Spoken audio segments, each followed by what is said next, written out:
Assalamualaikum warahmatullahi wabarakatuh. Selamat datang kepada teman-teman semua di podcast kami kali ini. Perkenalkan, kami dari kelompok 8 beranggotakan saya sebagai eh, host dan rekan saya. Saya Isra Putri Simajuntak sebagai narasumber. Dan di kesempatan kali ini kami akan memulai podcast kami dengan tema Profit Center. Di sini sudah ada Saudari Esra sebagai narasumber yang akan menjawab beberapa pertanyaan yang akan saya sampaikan berikutnya.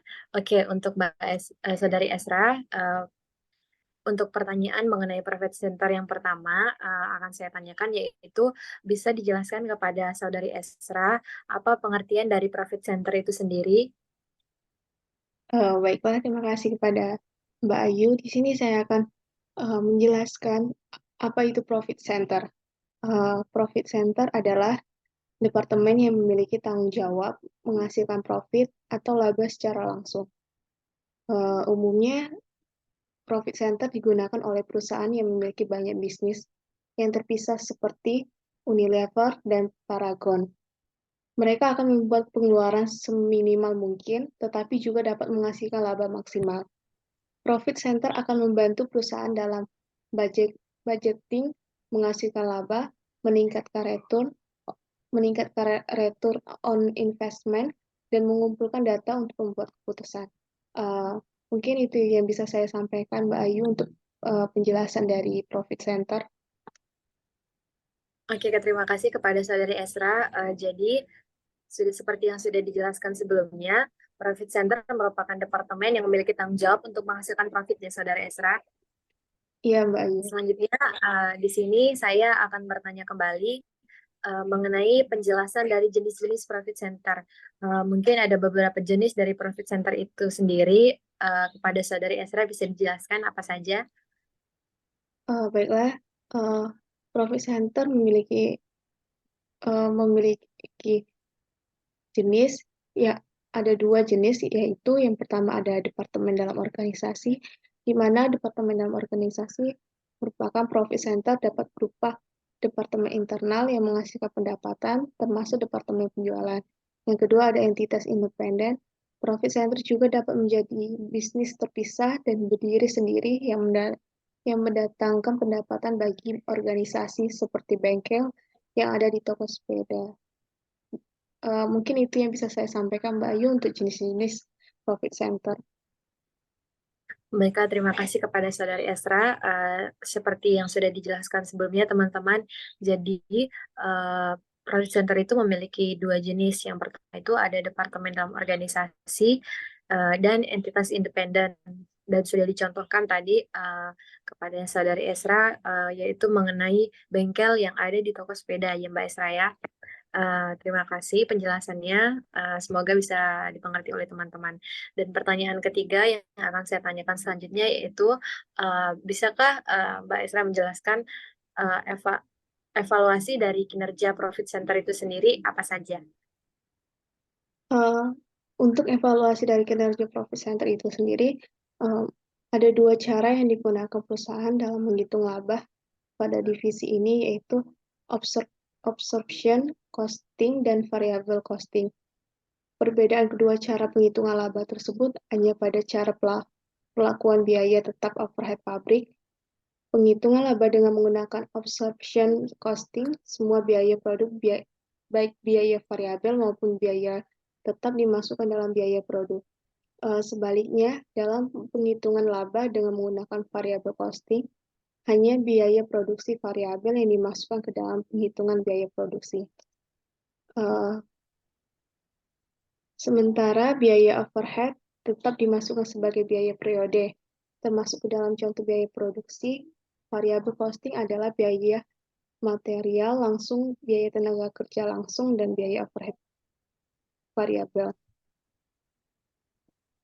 Sementara biaya produksi absorption costing mencakup biaya material langsung, biaya tenaga kerja langsung, biaya overhead variabel, dan biaya overhead tetap.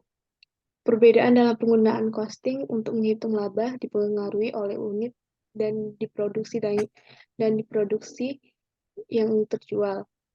Apabila unit yang diproduksi lebih besar daripada unit yang dijual, maka penghitungan laba dengan menggunakan absorption costing akan lebih besar daripada laba yang dihitung dengan menggunakan variable costing. Begitu juga sebaliknya, jika unit yang diproduksi lebih kecil daripada unit yang dijual, maka penghitungan laba dengan menggunakan absorption costing akan lebih kecil daripada laba yang dihitung dengan menggunakan variable costing. Laba akan sama antara penghitungan dengan menggunakan absorption costing dan variable costing bila unit produksi sama dengan unit yang dijual. Pengukuran kinerja profit center seringkali juga diukur dengan menggunakan pelaporan segmen. Perusahaan-perusahaan yang memiliki beberapa unit bisnis diukur kinerjanya dengan pelaporan segmen. Untuk prinsip pelaporan segmen adalah pengelompokan biaya tetap menjadi biaya tetap langsung dan biaya tetap bersama. Biaya tetap langsung akan dapat ditelusuri secara langsung ke segmen masing-masing. Oleh karena itu, biaya ini merupakan biaya yang dapat dihindari. Artinya, apabila suatu segmen tertentu dihilangkan, misalnya karena prospek bisnis atau produk tersebut tidak menguntungkan, maka biaya tetap langsung segmen ini dapat dihilangkan. Itulah yang bisa saya sampaikan, Mbak Ayu, dari evaluasi kinerja Profit Center. Ya, terima kasih kepada Saudari Esra. Jadi, seperti yang dijelaskan sebelumnya oleh narasumber kita mengenai evaluasi dari kinerja Profit Center, yaitu ada dua cara, teman-teman, dalam menghitung labanya. Ada yang pertama fixed factory overhead atau biaya tetap overhead pabrik, dan periodic expense. Selanjutnya, saya akan bertanya kembali kepada Saudari Estra mengenai pertanyaan tentang profit center. Bisakah Mbak Estra menjelaskan seberapa penting sih profit center itu untuk dipakai? Apakah memang perlu atau bisa tidak digunakan pada Mbak Estra? Silakan. Baik, terima kasih kepada Mbak Ayu. Seberapa penting profit center? Mungkin profit center ini sangat penting. Bisa di sini adalah di sini seperti yang pertama, profit center penting bagi pembentukan pusat pertanggungjawaban, di mana cost adalah unit atau departemen yang dapat diidentifikasi secara jelas dan terpisah dengan serangkaian tanggung jawab dan tugas mereka sendiri. Masing-masing dari mereka secara individual bertanggung jawab kepada manajemen untuk kegiatan pengeluaran dan hasil yang mereka capai. Mereka tidak dapat meneruskan kegagalan mereka ke pusat biaya lain dan memungkinkan untuk diidentifikasi secara terpisah. Oleh karena itu, menjadi mudah bagi manajemen untuk memeriksa dan menganalisis aktivitas setiap profit center secara terpisah. Untuk yang kedua itu, profit center penting bagi peningkatan efisiensi operasional. Seperti yang dikatakan sebelumnya, profit center memiliki serangkaian tugas dan tanggung jawab mereka sendiri yang direncanakan dan dirancang dengan cermat oleh manajemen. Oleh karena itu, ada distribusi tanggung jawab yang tepat yang mengarah pada terciptanya sinergi antar departemen yang berbeda. Ada peningkatan efisiensi dalam organisasi karena setiap departemen jelas tentang ruang lingkup pekerjaan dan ketersediaan sumber daya masing-masing. Ini membantu dalam mendapatkan kepercayaan dan keyakinan pelanggan, serta memberikan nilai produk yang ditingkatkan. Juga kepercayaan dan kepuasan karyawan dapat dicapai yang sangat penting untuk keberhasilan setiap departemen dan organisasi. Yang ketiga itu pentingnya profit center sebagai implementasi inovasi dan teknologi yang lebih baik. Perusahaan dapat menggunakan teknologi berorientasi proses terbaru yang dibuat khusus untuk profit center individu. Lebih mudah untuk menerapkan metodologi dan inovasi baru dengan pekerjaan yang ditugaskan ke setiap profit center. Ini menghasilkan peningkatan efisiensi output yang lebih tinggi dan profitabilitas bagi perusahaan. Dan untuk yang keempat, pentingnya profit center itu mereka meningkatkan pengalaman pelanggan. Departemen layanan pelanggan digunakan untuk membantu pelanggan yang menyelesaikan keluhan, menemukan produk, dan memahami jaminan atau kebijakan perusahaan. Layanan pelanggan yang sangat baik membangun nilai perusahaan dan dapat menciptakan basis pelanggan yang loyal. Dan untuk yang kelima, profit center penting sebagai mereka yang memelihara bangunan dan peralatan. Departemen TI, pekerja pemeliharaan, dan staf kebersihan membantu memastikan bahwa semua peralatan perusahaan berjalan dengan benar dan fasilitas bersih dan aman. Para pekerja ini memastikan Anda dapat menghasilkan keuntungan dan membantu menjaga staf Anda tetap sehat. Dan yang keenam itu ada pentingnya profit center itu mereka melakukan penelitian dan pengembangan. Departemen Penelitian dan Pengembangan menemukan solusi inovatif untuk masalah konsumen dan merancang produk baru. Dan yang ketujuh, profit center penting untuk mereka yang melakukan analisis data dan mengembangkan strategi bisnis. Departemen Analisis Data dan Pasar membantu Anda memahami tren dan perubahan konsumen di industri Anda. Departemen-departemen ini memberi Anda informasi yang Anda butuhkan untuk melihat seberapa efektif strategi bisnis Anda saat ini dan apa yang harus Anda ubah ke depan. Dan yang terakhir, profit center penting untuk mereka yang mengelola tugas-tugas administratif. Peran ini termasuk staf kantor, sumber daya manusia, dan departemen akuntansi. Mereka memastikan bahwa perusahaan Anda mengirimkan laporan dan formulir secara akurat dan mengelola pengajian dan penganggaran dan organisasi di kantor, serta menyelesaikan banyak tugas dan administratif penting lainnya. Mungkin itu yang bisa saya sampaikan untuk pentingnya profit center, Mbak Ayu. Baiklah, terima kasih atas penjelasannya kepada Saudari Esra mengenai beberapa pentingnya profit center. Dari apa yang saya rangkum tadi, dari penjelasannya, ada 8 jenis ya, Saudari Esra, mengapa kita sangat perlu mementingkan profit center, ya, di mana ada pembentukan pusat pertanggungjawaban, lalu yang kedua ada peningkatan efisiensi operasional, ketiga implementasi inovasi dan teknologi yang lebih baik, ada juga meningkatkan pengalaman pelanggan, memelihara bangunan dan peralatan, melakukan penelitian dan pengembangan, melakukan analisis data dan mengembangkan strategi bisnis, dan yang terakhir mengelola tugas-tugas administratif. Demikian penjelasan dari Saudari Esra mengenai beberapa hal-hal yang membuat profit center sangat penting. Selanjutnya, kita akan beralih ke pertanyaan berikutnya. Nah, di sini saya akan bertanya kepada Saudari Esra mengenai contoh-contoh dari kinerja profit center itu sendiri. Baik, terima kasih Mbak Ayu untuk contoh dari kinerja profit center. Contohnya, hasil kerja profit center bisa dengan cara membandingkan rencana anggaran dan biaya aktual yang sudah dikeluarkan. Mungkin contohnya itu seperti produk snack balita membuat anggaran 50 juta untuk biaya operasional dan renovasi toko.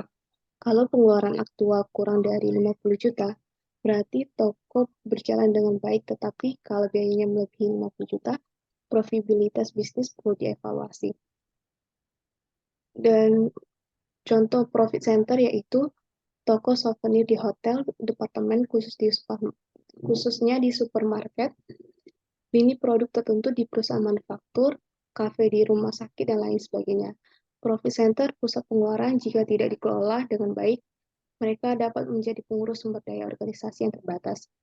Karena pekerjaan tersebar di departemen yang terpisah, masing-masing dari mereka membutuhkan personel dan menimbulkan biaya overhead. Oleh karena itu, mereka dapat terbukti mahal karena pengeluaran akan meningkat dengan setiap departemen tambahan.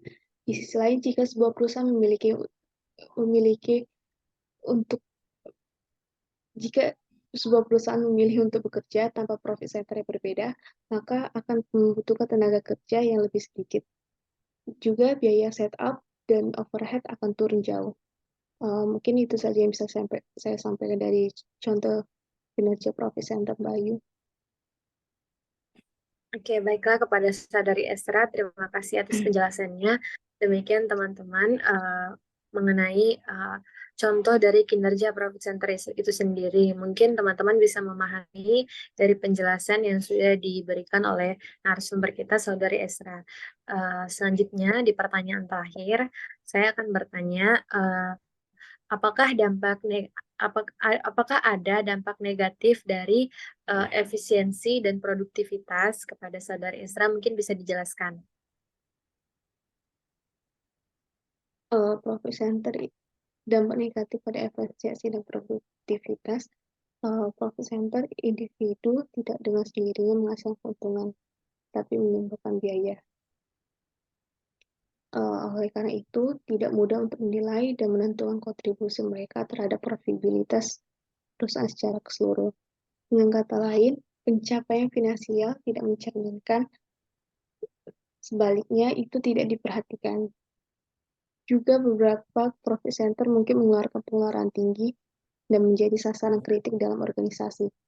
Meskipun mereka mungkin berkontribusi positif terhadap produktivitas dan profitabilitas, contoh-contoh seperti itu menyebabkan terhambatnya moral karyawan yang menyebabkan hilangnya efisiensi dan produktivitas. Mungkin itu yang bisa saya sampaikan dari dampak negatif pada efisiensi dan produktivitas, Mbak Ayu. Oke, terima kasih kepada Saudari Estra atas penjelasannya. Jadi, kepada teman-teman sekalian yang boleh menonton podcast ini bisa mengerti ya apa yang sudah dijelaskan. Jadi, dampak negatif dari efisiensi produktivitas itu bisa menyebabkan terhambatnya moral karyawan dan menyebabkan hilangnya efisiensi dan produktivitas itu sendiri. Eh, Mungkin teman-teman bisa memahami dari penjelasan narasumber kita. Eh, Terima kasih kepada Saudari Esra yang boleh menjawab pertanyaan-pertanyaan saya sebagai host. Dan demikian teman-teman beberapa poin-poin pertanyaan mengenai profit center yang bisa saya sampaikan dan Saudari Esra jelaskan. Semoga teman-teman semua yang menonton bisa memahami dan mengerti penjelasan kami kali ini. Dan selanjutnya kami akan pamit undur diri kepada teman-teman yang boleh menontonnya. Terima kasih. Dan saya sebagai host Ayu Esra Stefania mohon izin pamit undur diri dan rekan saya. Dan saya Esra Putri Simajuntak sebagai narasumber pamit undur diri. Terima kasih dan sampai jumpa di podcast kita selanjutnya. Wassalamualaikum warahmatullahi wabarakatuh.